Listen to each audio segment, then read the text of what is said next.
bandeko balandi, chers internautes, ezali abino, les news RDC officielles, les news RDC, c'est Congo Breaking News. Chers internautes, bandeko balandi, tozongi lisusu pona kolimbolela bino pe kopesa bino actualité politique pe basango ya oyo ezali koleka na mboka na biso la République démocratique du Congo. Kaka ndenge tolobaka epa na biso awa, si tu t'occupes pas de la politique s'occupera de toi.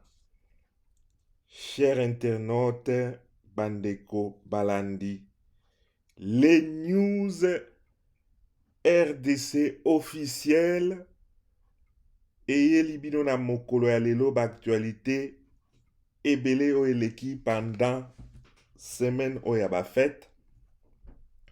Semaine oyo ya bafete ezalaki d'abord marqué na actualité ya liboso na kotanga pe na kolimbolela bino RDC USA sur décision de Donald Trump.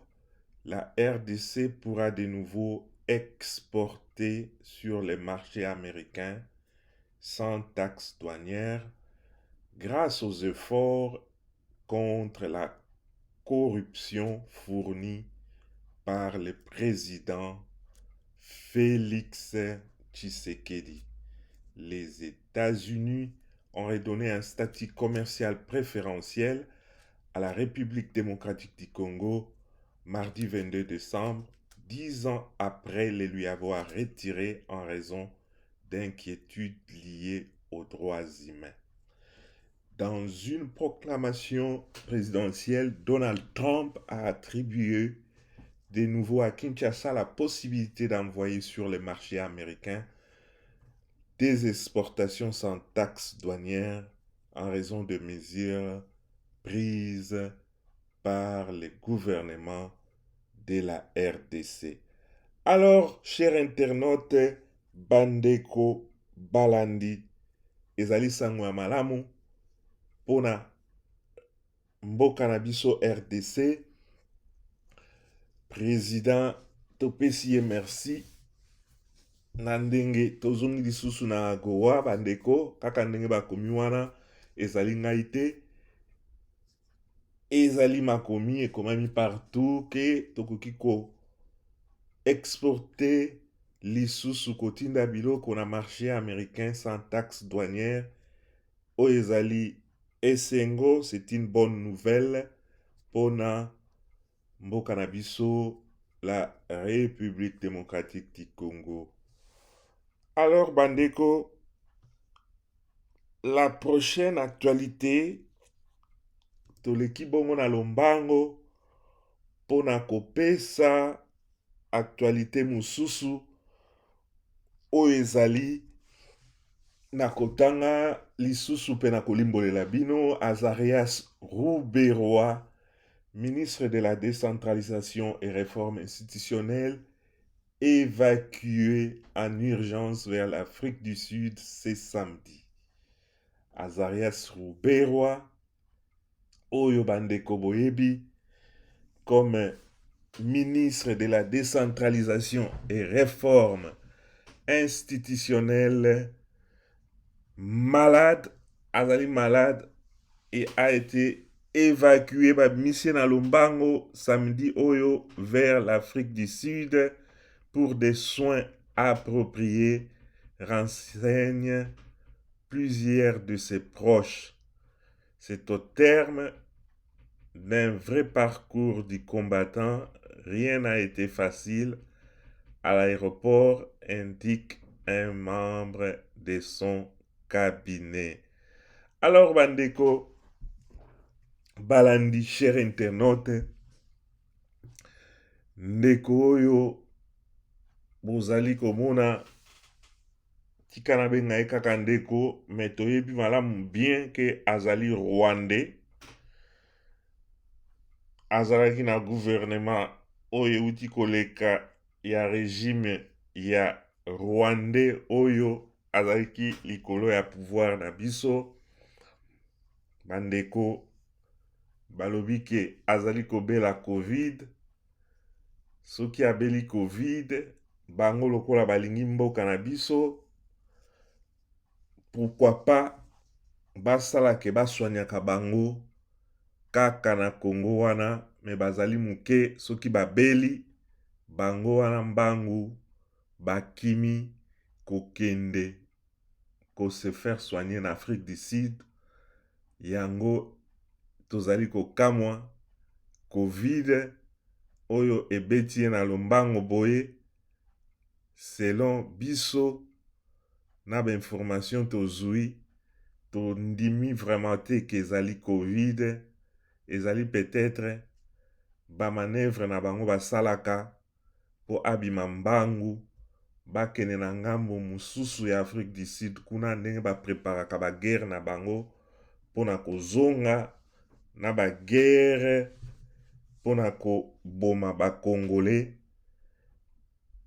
Yango eyebani, me est-il ke bakomplikaki ye makasi na aéroport po abima. Me na minute oyo ndenge tozali koyoka pe tozwi information ke baevakuyaki ye akei na ngambo ya Afrique du Sud étant malade. Rouberois Azarias azali kobela covid oyo ekamwisi bato nyonso, mais affaire à suivre. Tokotala, tokolandela na mikolo ekoya po toyeba vraiment soki ezali ya solo ou bien ya solo te. Alors bandeko balandi, cher internaute, toleki na lombango pona kozwa troisième actualité na biso oyo ezali kaka ndenge bozali komona wana. Bandeko balandi, cher internaute, kobosana te kosabone na chaîne na biso Les News RDC officiel pona kozala toujours à temps kolandela politique ya mboka na biso, mboka na yo mboka na nga, kaka ndenge tolobake epai na biso awa. Si tu ne t'occupes pas de la politique s'occupera de toi. Ndeko kobosana te kosabone, koactive pe cloche de notification po ozwaka ba information chaque fois à temps. Alors, actualité na biso ya misato ezali le président Félix Tshisekedi na kotanga kaka nde bozali komona wana na makomi, a participé à la session extraordinaire sur la crise en Centrafrique, à l'instar des 12 autres chefs d'État et des gouvernements de la communauté économique des États de l'Afrique centrale, en sigle CEEAC. Le président de la République Félix Antoine Tshisekedi Tshilombo a participé ce samedi en visioconférence à la 10e session extraordinaire de la conférence des chefs d'État de cette structure sous-régionale, présidée depuis Brazzaville par son président en exercice Denis Sassou Nguesso. Ce sommet extraordinaire de la CEEAC s'est penché sur la détérioration de la situation politique et sécuritaire en République centrafricaine à l'aube du scrutin présidentiel et législatif.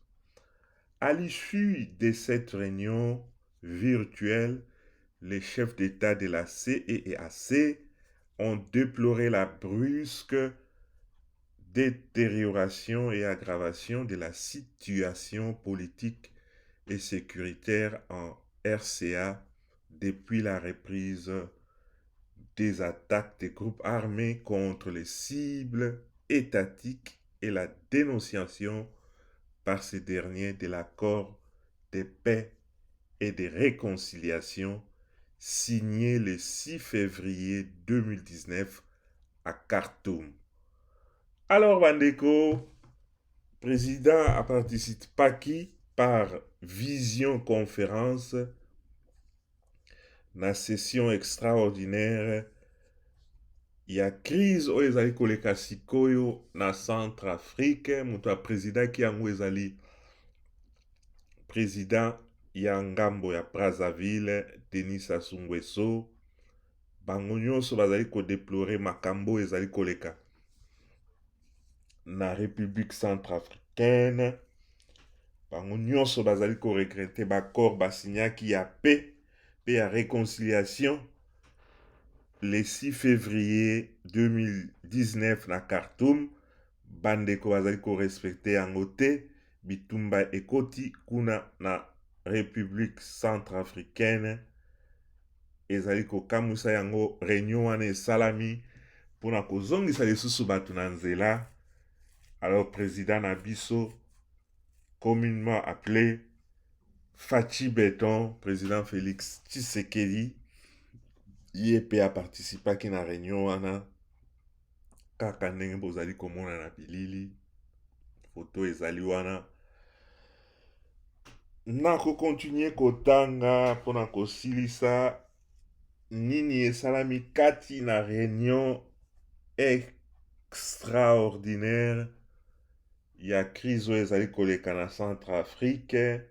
Conscient que cette situation menace la sécurité et la paix dans la région, l'intégrité territoriale de la consolidation de la démocratie en cours, les sommets extraordinaires de Brazzaville assurent le peuple centrafricain de la solidarité des autres peuples et États de la région et de l'engagement à leur côté. Dans leur communiqué final, les chefs d'État de la CEEAC ont décidé, conformément à la déclaration de la 28e session ordinaire de la conférence de chefs d'État et de gouvernement du 27 novembre 2020, d'établir un cadre permanent de médiation pour une paix durable en République centrafricaine et de nommer un médiateur permanent de la crise centrafricaine. Alors, décidé na réunion wana batia comité moko médiateur azala kawana pona kosokipe na crise oyo ezali koleka na République centrafricaine. Ezali likambo ya kokamwa ke bapeyi mosusu pe bato ya bitumba pe ya baguerre balingi korespecte makambo bayokanaki te na baréunion basalaki la fois passée. Alors bandeko, kobosana te kosabone na chaîne les news RDC officiel Congo breaking news kaka ndenge tolobaka epai na biso. Si tu t'occupes pas de la politique s'occupera de toi. Toleki na lombango nyonso pona kokende kolimbolela bino bandeko. 4e actualité na biso ezali bongo na kotanga Christophe Mbosso, président du bureau d'âge de l'Assemblée nationale, s'est déclaré favorable à la cérémonie de remise et reprise avec le bureau sortant de Janine Mabunda. Il a écrit dans une réponse à un courrier lui adressé par Janine Mabunda sollicitant l'organisation de la remise et reprise. Qu'à cela ne tienne, je vous confirme ma disponibilité à procéder à la passation des pouvoirs, c'est-à-dire remise et reprise, c'est mercredi 30 décembre 2020 à 10 heures. Je vous prie dans ces cas de finaliser la préparation selon la procédure habituelle et les usages lit-on dans la correspondance de Mbosso, président du bureau d'âge de l'Assemblée nationale, à Janine Mabunda, présidente honoraire de la même chambre. Dans une correspondance, Janine Mabunda avait saisi Christophe Mbosso pour solliciter l'organisation de la cérémonie des remises et reprises le vendredi 24 décembre dernier. Cette cérémonie n'avait pas eu lieu. Alors, Bandeko Balandi, cher internaute, Congo Breaking News, kaka mpona kopesa bino ba news, ba actualité politique oyo ezali koleka na mboka na biso, ndenge totangeli bino wana, Mabunda asengaki na Christophe Mbosso oyo boyebi malamu azali président du bureau d'âge de l'Assemblée nationale po ete basala remise et reprise na bureau oyo ya ye Mabunda. Alors il y a le 24 bandeko, selon information ndenge asengaki esalamaki bongo te, mais réponse ya Christophe Mbosso oyo azali président du bureau d'âge de l'Assemblée nationale azongisi ete ke bango pe ye na bureau na ye bazali prêt et puis dispo mpona kosala passation des pouvoirs, remise et reprise, mercredi le 30 décembre 2020 à 10 heures. Tokolandela likambo oyo po toyeba ndenge nini ekoleka, soki esalami to esalami te, tokopesa bino toujours bainformation à temps. Toleki bandeko balandi, cher internaute, na actualité na biso mosusu oyo ezali oyo elekaki pe esalaki mbela biso nyonso tolandaki na basemaine oyo elekaki na Lualaba, na Kolwezi. Le gouverneur Richard Muyej met illégalement la population sous surveillance et espionne ses collaborateurs. Tolandaki mama na biso vice-gouverneur Fifi Masuka ndenge aportaki ba accusation minene makasi, minene oyo ezali grave epai ya gouverneur oyo babandaki koloba azali exemplaire, azali gouverneur malamu koleka ba gouverneur nyonso. Alors ba accusation grave oyo mama na biso vice gouverneur oyo basalaka na ye Fifi Masuka asali ezali grave bandeko, na kotanga mpona kolimbolela bino. Depuis quelques jours, les torchons brûlent entre le gouverneur de Lualaba, Richard Muyej, et son vice-gouverneur, Fifi Masuka. Madame Fifi Masuka accuse Richard Muyej d'être un dictateur et mauvais gestionnaire qui dirige la province en solitaire. Il promouvoit le tribalisme et manque criant du respect à ses administrés. Depuis quelques jours, les deux personnalités jusqu'ici considérées comme les meilleurs duos des gouverneurs sur le développement de leur province sont sortis de leur cachette et se sont lancés dans la guerre ouverte.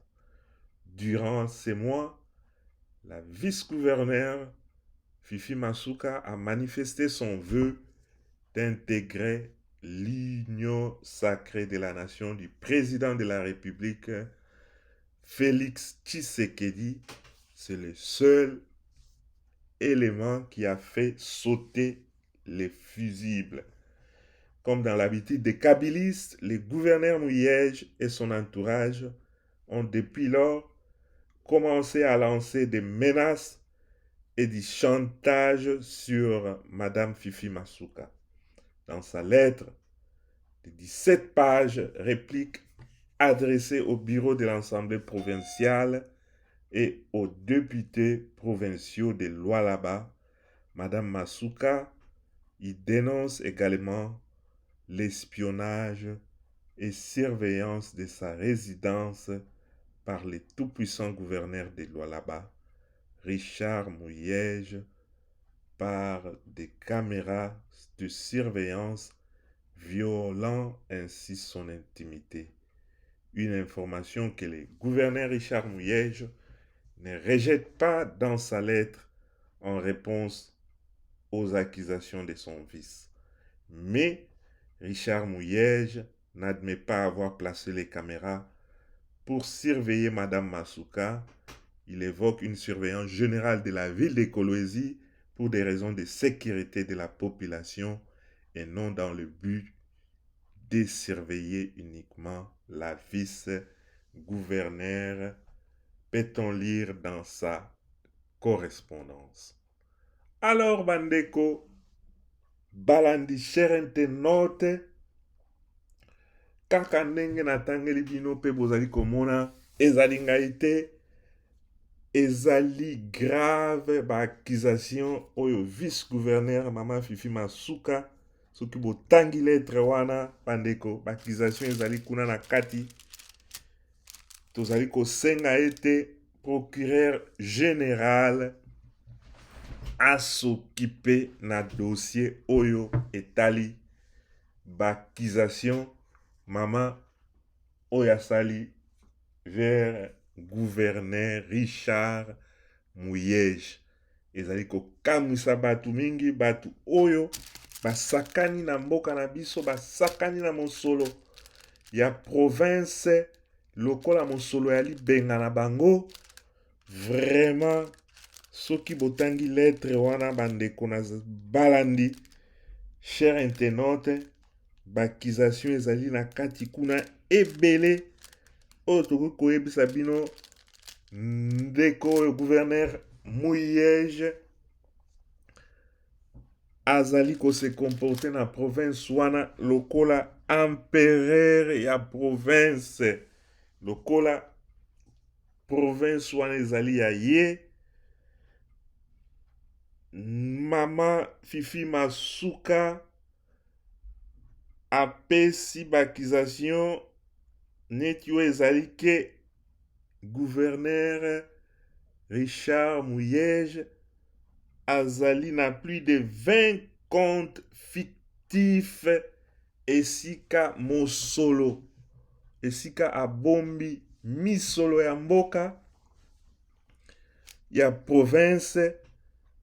Vraiment ezali kokamwisa ba compte oyo plus de 20 fictifs azali kosalela mosolo ya mboka na ndenge elongo bani te. Vraiment kaka ndenge nalobi liboso bandeko balandi cher internaute, procureur général na lettre oyo mama Fifi Masuka atindi na gouvernement provincial elakisi ba accusation grave oyo le gouverneur Richard Mouyej azali kosala kati na province wana ya Lualaba. Alors procureur général a se saisir na dossier oyo po population tolingi komona clair, tolingi koyeba misolo ya mboka ezali kosalisa province te, population ezali na pasi, kaka bango moko nde bafungoli ba compte ndenge mama ebisi biso awa mama Fifi Masuka oyo azali vice-gouverneur na ye, plus de 20 comptes fictifs na bakisation oyo azali kosala vers gouverneur Richard Muyege, surfacturation ya ba projet ya province, bandeko ba travaux nyonso ezali kosalema kuna, ezali koloba eteke par exemple soki projet ya travaux ezali kocoûter par exemple $10,000, bango bakotia $10,000 te, bakotia $100,000, même plus. Surfacturation ya mbongo oyo ezali kobima na caisse ya l'État mpona batravaux ya province oyo gouverneur Muyege azali kokamba. Bazali koakize lisusu na marché juteux donné à ses propres enfants. Misala mingi tozali kose rappeler lisusu na procès ya Vital Kamerhe, bandeko balandi. Problème oyo ya ba marché ezalaki lisusu kuna, bazali komipesa na kati na bango, kati na famille, kati na bana na bango moko propre. Bamisala bezali kobebisa mboka, ezali kolakisa ke bazali kokama mboka na ndenge esengeli te. Alors tolingi komona clair, vraiment procureur général basokipe na dossier oyo na bakisation grave oyo mama Fifi Masuka vice-gouverneur azali koporte epai ya gouverneur Richard Muyege. Vraiment bandeko, toleki lisusu na actualité mosusu oyo ezali le président Félix Tshisekedi a rendu le dernier hommage au ministre délégué auprès du ministre de l'Intérieur, na kombo ya Michel Vuzi Meya, décédé le 16 décembre dernier. Le chef de l'État Félix Antoine Tshisekedi Tshilombo a rendu ce mercredi 23 décembre dans la matinée à l'hôpital du Cinquantenaire le dernier hommage au ministre délégué auprès du ministre de l'Intérieur, Sécurité et aux Affaires coutumières, Michel Vuzi Meya, décédé en date du 16 décembre dernier des suites de la Covid. Kaka ndenge bozali koyoka Covid ezali kosilisa bato, ndeko bomoni na photo asalaki comme ministre délégué auprès du ministre de l'Intérieur, na kombo na ezali Michel Vuzi Meya, akufaki le 16 décembre dernier. Alors mokonzi ya mboka, le président Félix Tshisekedi, kaka ndenge na babitude na ye ezalaka, akendaki ko rendre hommage na devant dépouille mortelle ya ndeko oyo asalaki na bango, oyo azalaki kati na bango, vraiment président de la République. Abosanaka baoyo ya ye te, azali toujours présent bisika nyonso, mpona quand même kosenga merci na mosala oyo ye asalaki mpe kosincline devant dépouille mortelle ya ndeko oyo bozali komona na photo na kombo ya Michel Vuzi Meya oyo akufaki le 16 décembre suite ya COVID-19. Vraiment longoni ape merci na babitide président na biso Félix Tshisekedi azali nango ya kobosana baoyo ya ye te, ya rendre hommage na bao ya ye, na bao ya gouvernement na ye, ezali exemple à suivre. Alors bandeko, balandi cher internaute, toleki lisusu na actualité na biso ya suka ya mokolo ya lelo, kaka ndenge bozali komona wana. Bandeko balandi cher internaute, kobosana te kosabone na les news RDC officiel Congo Breaking News. Kobosana te koactiver cloche ya notification pour ete ozwaka information à temps réel na chaîne na biso ya les news RDC officiel.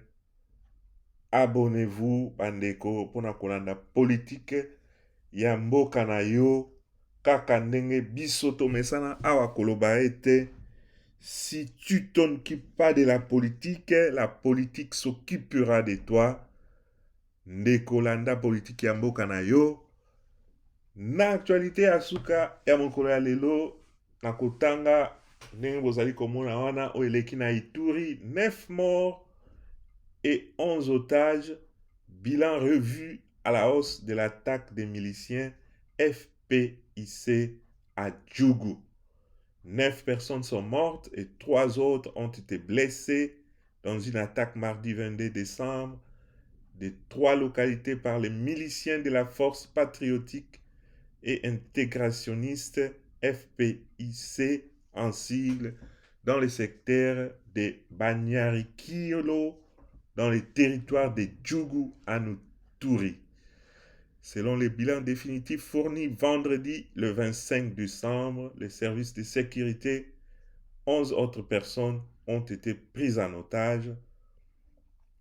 Des miliciens de la FPIC ont quitté leur bastion en territoire d'Irumu pour commettre des exactions mardi dans les territoires voisins de Djougou.